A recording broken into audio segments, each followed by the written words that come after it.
এই বাপ, তোমরা যারা সিজদা করো না, তোমরা বলো না বাজান, বলো না এই দরদি ভাই চিৎকার করে বললাম, তুমি যদি বলো তোমার পায়ে ধরতে, আমি পায়ে ধরতে রাজি।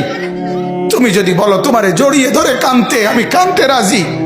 তুমি বলো কেন আল্লাহর সাথে রাগ করলা? কেন আল্লাহর সাথে রাগ করলা? কেন আল্লাহর সাথে নারাজ হইলা?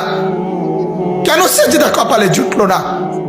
কেন মালিকের সাথে সারাদিনের এত কিছুর বিনিময়ে আল্লাহ তাআলা একটা মিস কল দিলে, 2 সেকেন্ডের একটা মিস কল দিলে বন্ধু তুমি টের পাও তোমার মোবাইলে মিস কল আসছে, এত বড় মসজিদে 6টা মাইকের হরন দিয়া আল্লাহু আকবার বলে তোমারে ডাক দেয়, তোমার একটাবারও কানে লাগে না, বিবেকে লাগে না।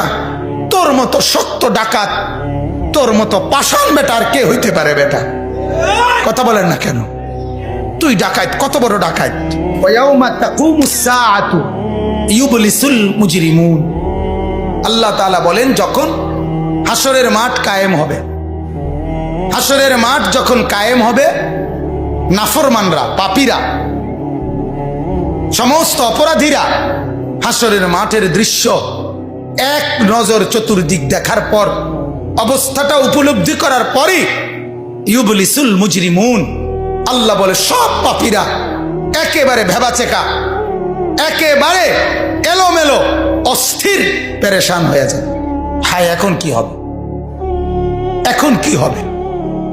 হাসরের ময়দানে দাঁড়িয়ে দেখবে আল্লাহ নবী সাল্লাল্লাহু আলাইহি সাল্লাম বলেন 2টা কদম, শুধুমাত্র 2 পাও রাখা যায় যতটুকু জায়গা।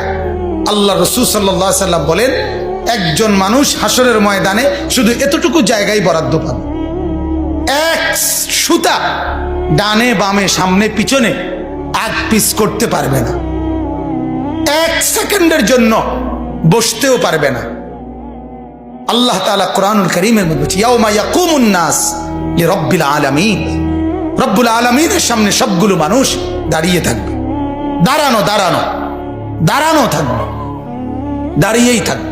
মাথার 1.5 হাত উপরে সূর্য, আল্লাহ বলবে সূর্য তোর সমস্ত তাপ আজ ছেড়ে দে, খুলে দে তোর সব তাপ। পায়ের নিচের জমিন উত্তপ্ত তামার মতো উত্তপ্ত হয়ে যাবে। এরপরে আল্লাহ পাক রব্বুল আলামিন ফেরেশতাদেরকে দিয়ে জাহান্নামকে, কোরআনের স্পষ্ট আয়াত ওয়াজিআ ইয়াউমা ইদিম বিজাহান্নাম, হাসরের ময়দানে এরকম পাশে